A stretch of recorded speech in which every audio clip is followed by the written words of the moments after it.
৯৫০ বছর বয়সকাল পর্যন্ত নূহ আলাইহিস সালাতু ওয়াস সালাম তার কওমের লোকদেরকে দ্বীনের দাওয়াত দিলেন, একত্ববাদ খোদার দিকে ডাকলেন। ৯৫০ বছর কাল পর্যন্ত মাত্র তার উম্মতের সংখ্যা হলো ৪০ জন। ৪০ জন ঈমান আনয়ন করলেন।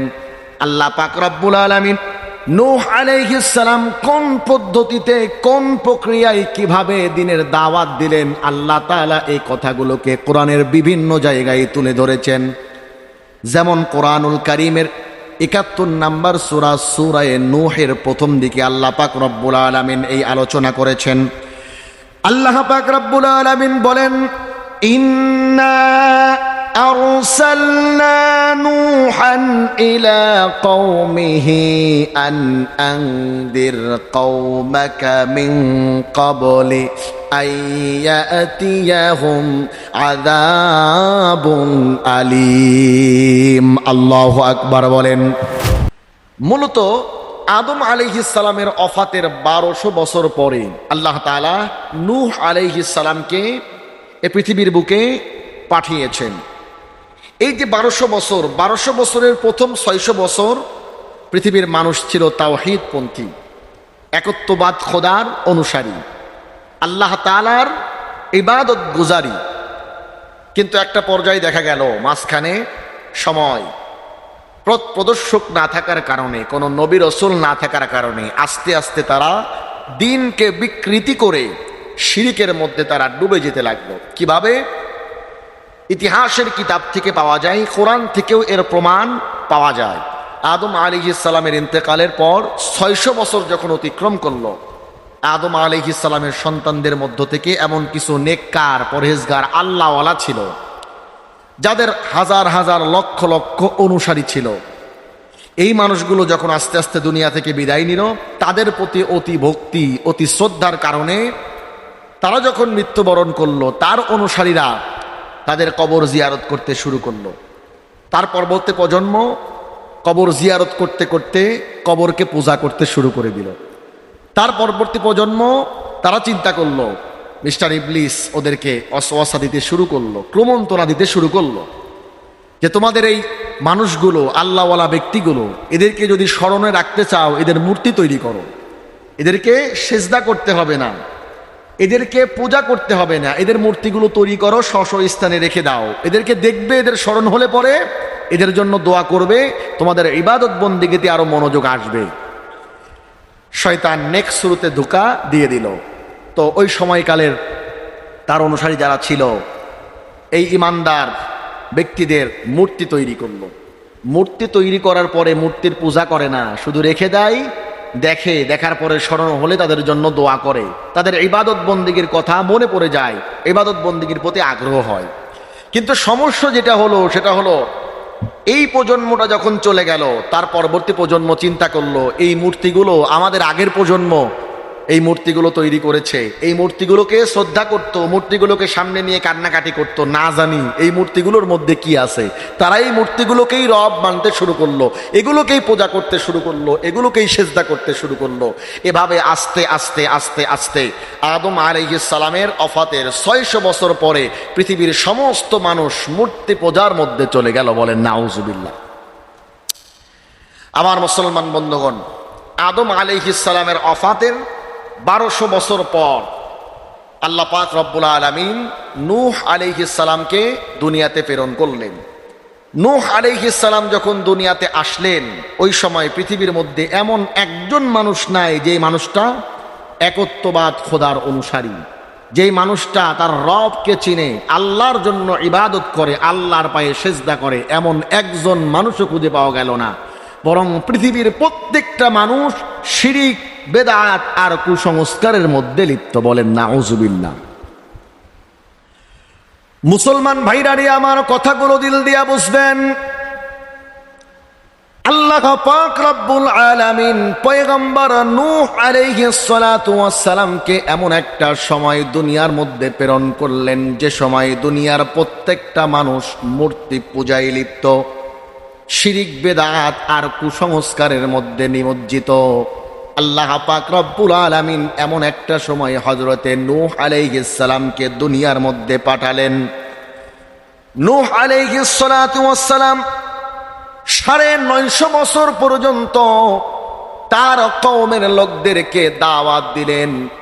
নূহ আলাইহিস সালাতু ওয়াস সালামের অক্লান্ত পরিশ্রমের ফলে 950 বছর বয়সে 950 বছর হায়াতে জিন্দিগিতে তার পরিশ্রমের ফসল হলো মাত্র 40 জন ইমানদার। আল্লাহু আকবার বলেন। 950 বছর বয়সকাল পর্যন্ত নূহ আলাইহিস সালাতু ওয়াস সালাম তার কওমের লোকদেরকে দ্বীনের দাওয়াত দিলেন, একত্ববাদ খোদার দিকে ডাকলেন। 950 বছর কাল পর্যন্ত মাত্র তার উম্মতের সংখ্যা হলো 40 জন। 40 জন ঈমান আনয়ন করলেন। আল্লাহ পাক রব্বুল আলামিন নূহ আলাইহিস সালাম কোন পদ্ধতিতে কোন প্রক্রিয়ায় কিভাবে দ্বীনের দাওয়াত দিলেন, আল্লাহ তাআলা এই কথাগুলোকে কোরআনের বিভিন্ন জায়গায় তুলে ধরেছেন। যেমন কোরআনুল কারীমের 71 নম্বর সূরা সূরা নূহের প্রথম দিকে আল্লাহ পাক রব্বুল আলামিন এই আলোচনা করেছেন। আল্লাহ পাক রব্বুল আলামিন বলেন, ইন্না আরসালনা নূহান ইলা কওমিহি আন আনদির কওমাকা মিন ক্বাবলি আইয়াতিয়াহুম আযাবুন আলীম। আল্লাহু আকবার বলেন। আমার মুসলমান বন্ধুগণ, আল্লাহ পাক রব্বুল আলামিন বলেন, আমি আমার পয়গম্বর নূহকে তার কওমের নিকট প্রেরণ করলাম এই জন্য যে সে যেন তাদের অপকর্মের কারণে, তার কওমের লোকের অপকর্মের কারণে আমি আল্লাহ পাক রব্বুল আলামিন তাদের উপরে যে আযাব আর গজব নাজিল করব, এই ব্যাপারে যেন সে তার কওমের লোককে সতর্ক করে। হযরতে নূহ আলাইহিস সালাতু ওয়াস সালাম তার কওমের লোকের কাছে চলে গেলেন। ক্বালা ইয়া কওমি ইন্নী লাকুম নাযীরুম মুবিন আনি আবুদুল্লাহা ওয়াত্তাকুহু ওয়া আতিউন।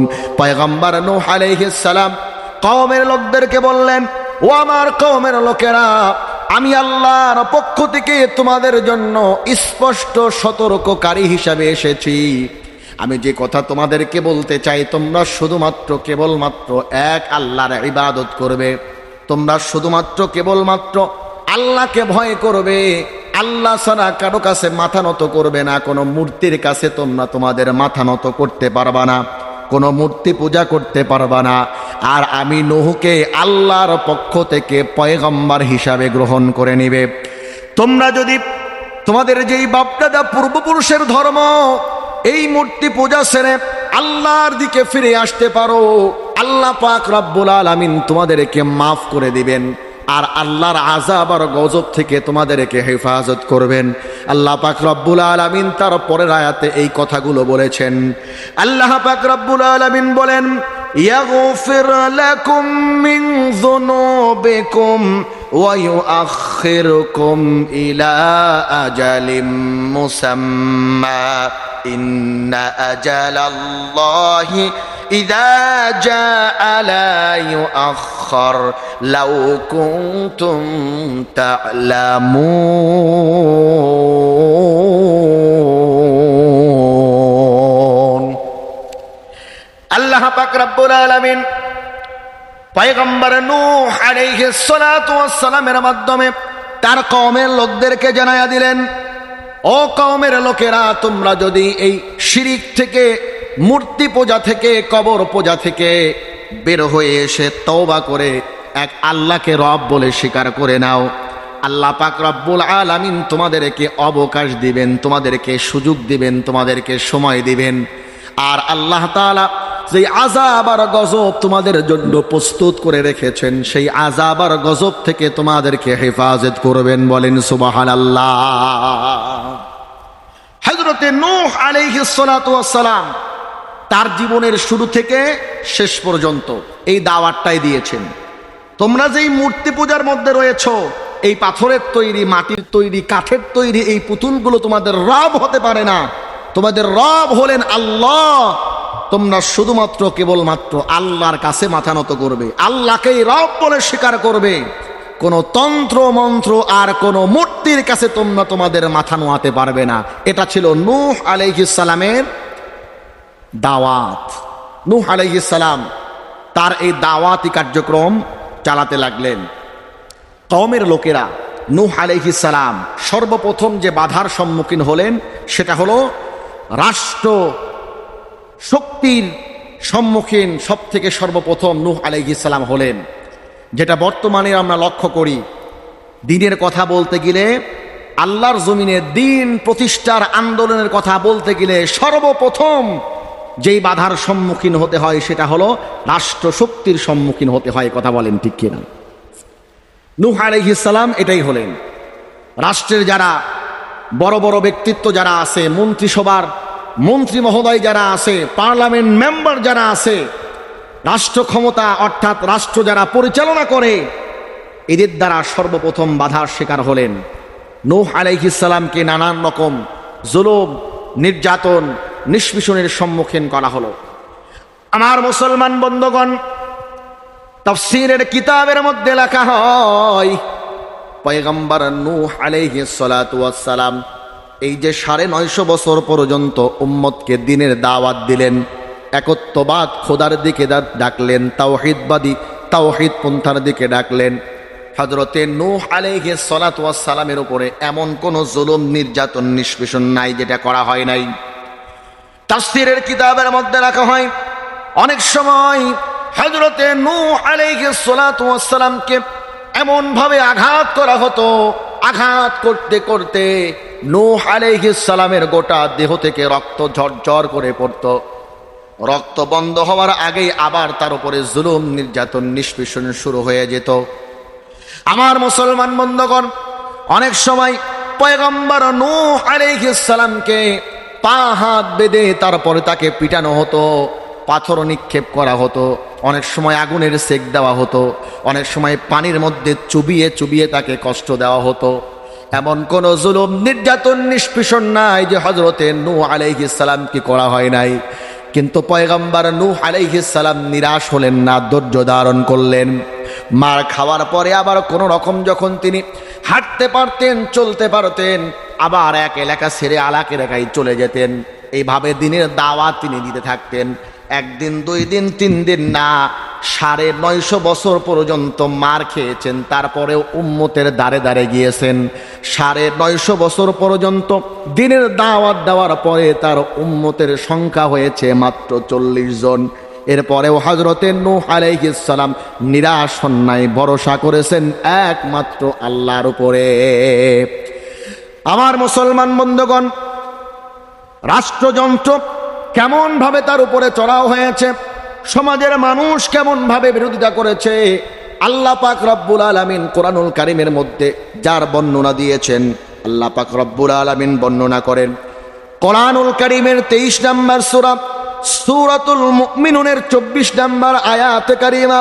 আল্লাহ পাক রব্বুল আলামিন বলেন, فقال الملأ الذين كفروا من قومه ما هذا إلا بشر مثلكم يريد أن يتفضل عليكم ولو شاء الله لأنزل ملائكة ما سمعنا بها في آبائنا الأولين الله أكبر বলেন। আমার মুসলমান বন্ধুগণ, হযরতে পয়গম্বর নূহ আলাইহিস সালাতু ওয়াস সালাম দ্বীনের দাওয়াত নিয়ে যখন কওমের মানুষের কাছে যায়, কওমের মানুষেরা বলে, নূহ, এতদিন পর্যন্ত বাপ দাদা পূর্বপুরুষের যেই ধর্ম আমরা অনুসরণ করে আসলাম, আজকে এই ধর্মের বিপরীত কথা তুমি বলো। তুমি যেই কথা বলো সেই কথা তো আমাদের বাপ দাদা পূর্বপুরুষের ধর্মের সঙ্গে মিলে না। নূহ, তুমি আমাদেরকে কি বোঝানোর চেষ্টা করো? তুমি নিজেকে নবী বলে দাবি করো, অথচ তুমি তো আমাদের মতোই মানুষ। অর্থাৎ নূহ আলাইহিস সালামের কওমের লোকদের ধারণা হলো যে নবী হবে সে তো আমাদের মতো মানুষ হবে না, সে হবে ফেরেশতা। কওমের লোকেরা নূহ আলাইহিস সালামকে একথাই বলতে লাগলো, নূহ তুমি যদি সত্যিকার অর্থেই নবী হবে তাহলে তুমি তো ফেরেশতা রূপে আসবে, আল্লাহ তাআলা ফেরেশতাদের মধ্য থেকে একজন নবী পাঠাবে, অথচ তুমি তো আমাদের মতো একজন মানুষ।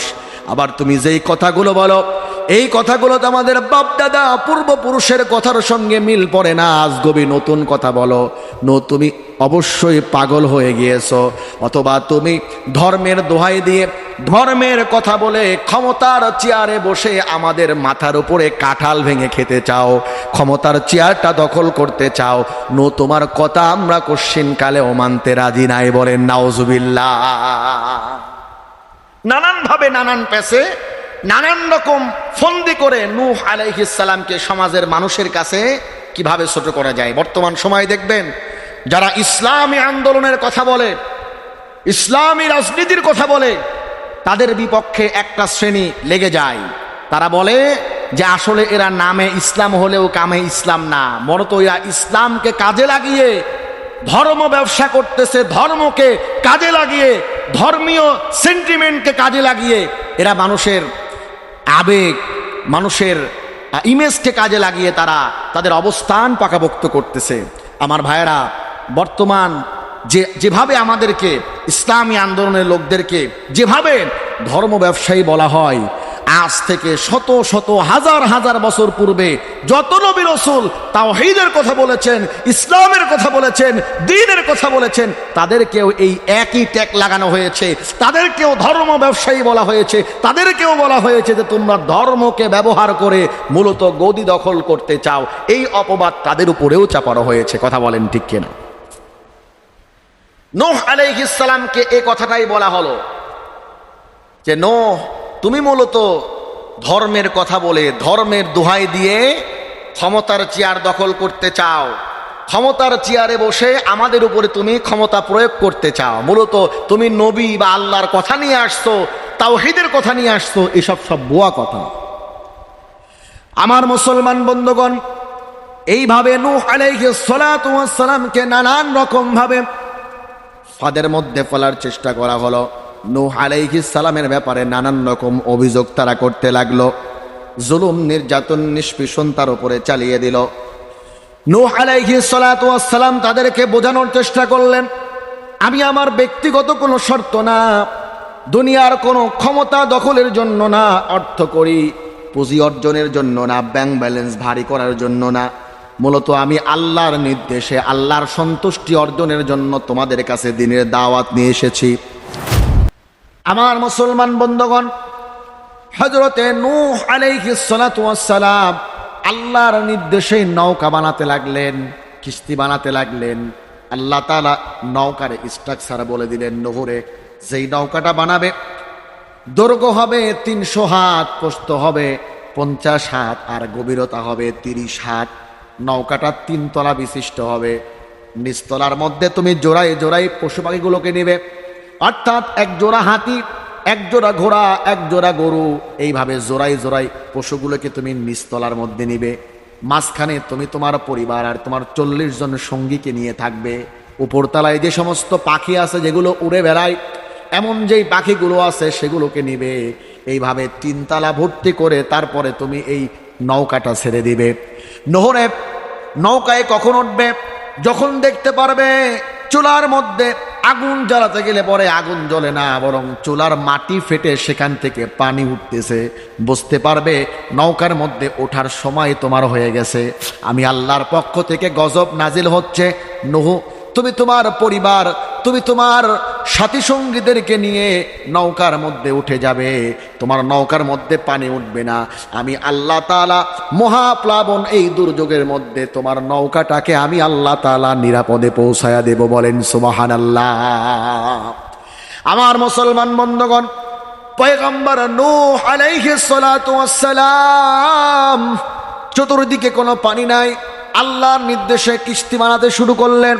আল্লাহর নির্দেশে নৌকা বানাচ্ছেন। দৈর্ঘ্য 300 হাত, প্রস্থ 50 হাত, গভীরতা 30 ফুট। 40 বছর সময় নিয়ে হযরতে নূহ আলাইহিস সালাম কিস্তিটা বানালেন। নূহ আলাইহিস সালাম নৌকা বানান, আর কাফেরা নূহ আলাইহিস সালামের এই নৌকা বানানো দেখে দাঁত বের করে দাঁত খেলায় খেলায় হাসে। নূহ আলাইহিস সালাম বলে, কাফেরা রে তোমরা হেসে নাও, আমাদের যখন হাসার সময় হবে তখন আমরা হাসবো, আর তোমরা পানির মধ্যে ডুবে ডুবে মরবে। আল্লাহু আকবার বলে। নূহ আলাইহিস সালাম ওদের এই কথা সহ্য করতেছেন আর তার কাজ চালিয়ে যাচ্ছে। বিশাল বড় ইতিহাস, ইতিহাসের কিতাবে লেখা হয়, তাফসীরের কিতাবে, ইতিহাসের কিতাবে লেখা হয়। এখন নূহ আলাইহিস সালামের কওমের লোকেরা তো একটু জাওরা প্রকৃতির, দুষ্টু প্রকৃতির। নূহ আলাইহিস সালামকে টিটকারি করে। নূহ আলাইহিস সালাম 40 বছর সময় নিয়ে তার কিস্তি বানিয়ে ফেললেন, নৌকা বানিয়ে ফেললেন। এখন দেখেন কেমন বজ্জাত, কেমন শয়তান। বলে নূহ তো নৌকা বানালো, পানি নাই কিছু নাই, পাগল তো একটা নৌকা বানাইছে, এখন এইটা তো আমাদের ব্যবহার করতে হবে। ওরা কি করছে? নৌকার মধ্যে গিয়ে পায়খানা করা শুরু করছে। ইতিহাসের কিতাবে লেখা হয়, নূহ আলাইহিস সালামের কওমের এই দুষ্ট প্রকৃতির যুবকেরা, মানুষেরা, নারী পুরুষ নেই, সকলে গিয়ে পায়খানা করতে করতে 3 তলায় ভরে ফেলছে। নূহ আলাইহিস সালাম কান্নাকাটি করতেছে, সেজদায় পড়ে গেলেন, আল্লাহর কাছে কান্নাকাটি করতেছে। আল্লাহ বলে, নূহ কান্নাকাটি করার কোনো চিন্তা নাই, কষ্ট করে তুমি বানাইছো 40 বছর ধরে, এটা সাফ করার ব্যবস্থা আমি আল্লাহই করতেছি। সুবহানাল্লাহ বলেন। এখন পায়খানা করে তো কিস্তি একবারে ভরে ফেলছে, নোংরা করে ফেলছে, যেটা আর ব্যবহারের যোগ্য নয়। আল্লাহ পাক রব্বুল আলামিন নূহ আলাইহিস সালামের কওমের মধ্যে একটা রোগ দিয়ে দিলেন, প্লেগ রোগ। এই প্লেগ রোগ কোনোভাবেই সারে না, গোটা কওমের মানুষের মধ্যে এই প্লেগ রোগ হয়ে গেল। এখন এই প্লেগ রোগ হওয়া একজন মানুষ, একজন কাফের, ওই নূহ আলাইহিস সালামের নৌকার মধ্যে পায়খানা করতে গেছে। মানে ওদের এটা একটা জাতীয় টয়লেট হয়ে গেছে। ওরা মাঠে ময়দানে আর টয়লেট ছাড়ে না, সবাই গিয়ে নূহ আলাইহিস সালামের কিস্তির মধ্যে পায়খানার মধ্যে গিয়ে, নৌকার মধ্যে গিয়ে পায়খানা করে। এখন ওইটা গিয়ে পায়খানায় বসছে, আর কোনো রকম ভাবেই পায়খানার মধ্যে পড়ে গেছে। এখন পড়ে যাওয়ার পরে কোনো রকম ভাবে কষ্ট করে উঠে আসছে, উঠার পরে দেখে ওর দেহের মধ্যে প্লেগ রোগের আর কোনো আসর নেই। আল্লাহু আকবার বলে।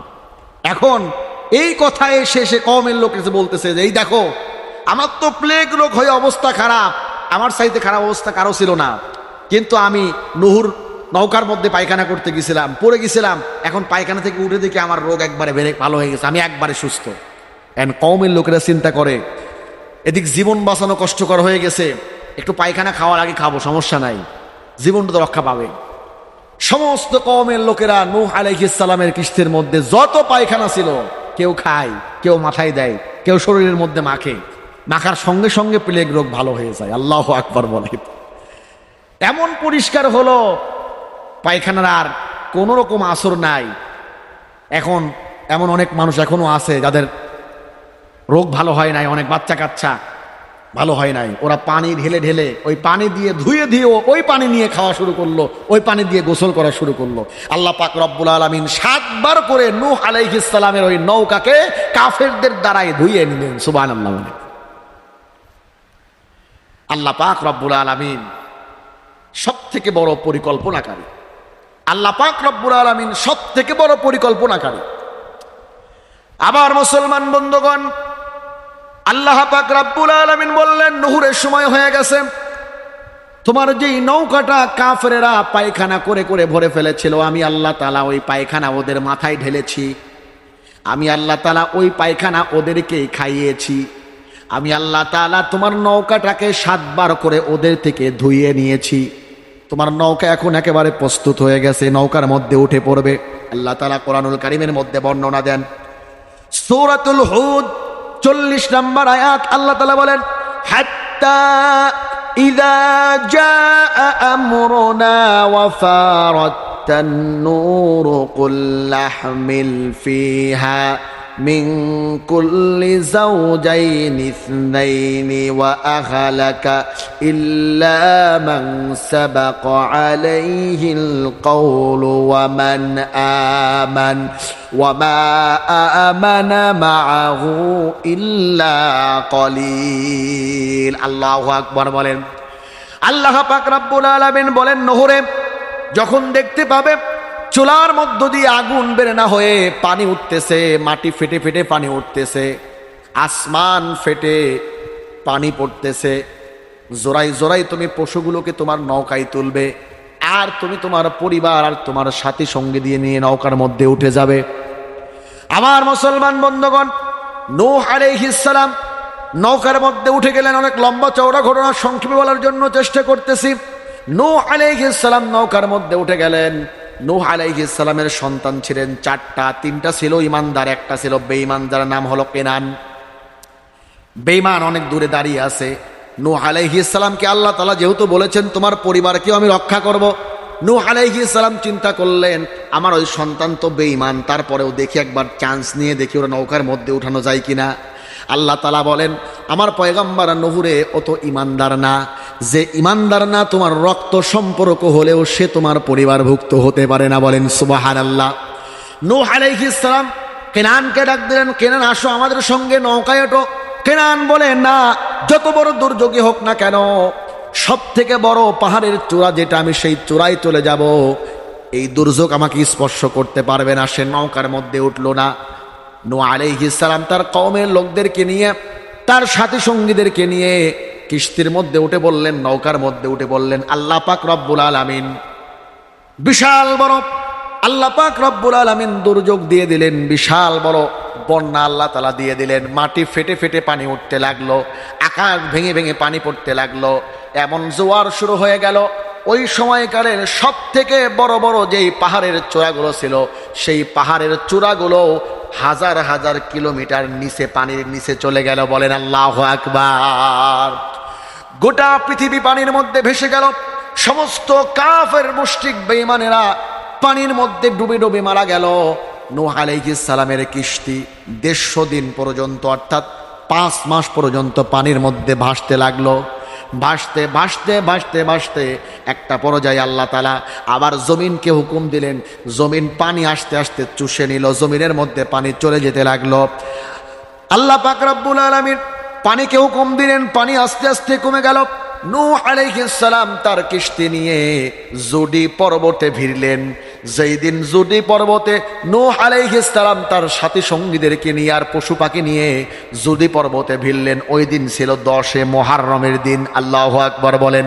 আল্লাহ পাক রব্বুল আলামিন ওই পশু পাখি দ্বারা আর নূহ আলাইহিস সালাতু ওয়াস সালামের ঈমানদার 40 জন সাথী সঙ্গীদেরকে দ্বারা দুনিয়ার মধ্যে আবার নতুন করে মানব বিস্তার ঘটালেন। বলেন সুবহানাল্লাহ। এজন্য নূহ আলাইহিস সালামকে দ্বিতীয় আদম বলা হয়, কারণ আদম আলাইহিস সালামের পরে সমস্ত আদম সন্তানকে আল্লাহ ধ্বংস করে দিয়েছিলেন। নূহ আলাইহিস সালামের 40 জন অনুসারীর মাধ্যমে আল্লাহ আবার নতুন করে দুনিয়ার মধ্যে আবাদ করেছেন। আমার ভাইরা, নূহ আলাইহিস সালামের এই জীবনী থেকে আমাদের শিক্ষা কি? মনে রাখবেন, 1 নম্বর শিক্ষা নূহ আলাইহিস সালামের ধৈর্য। তিনি এই কঠিন পরিস্থিতির সম্মুখীন হওয়ার পরেও ধৈর্য হারা হন নাই। আমরা একবারের কাছে দুইবার একজনের কাছে যদি যাই, নামাজের কথা বলি, 3 বারের বার যদি মুখটা একটু কালো করে, জীবনের কাছে যাব না। এটা আমাদের নিজেদের কন্ডিশন।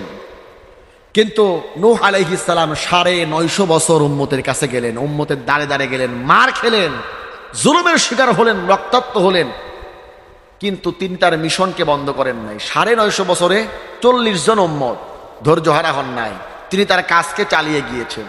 আল্লাহ পাক রব্বুল আলামিন ধৈর্যের পরিচয় দিবেন। আল্লাহ পাক রব্বুল আলামিন বলেন, وَلَنَبْلُوَنَّكُمْ بِشَيْءٍ مِّنَ الْخَوْفِ وَالْجُوعِ وَنَقْصٍ مِّنَ الْأَمْوَالِ وَالْأَنفُسِ وَالثَّمَرَاتِ وَبَشِّرِ الصَّابِرِينَ। আল্লাহু আকবার।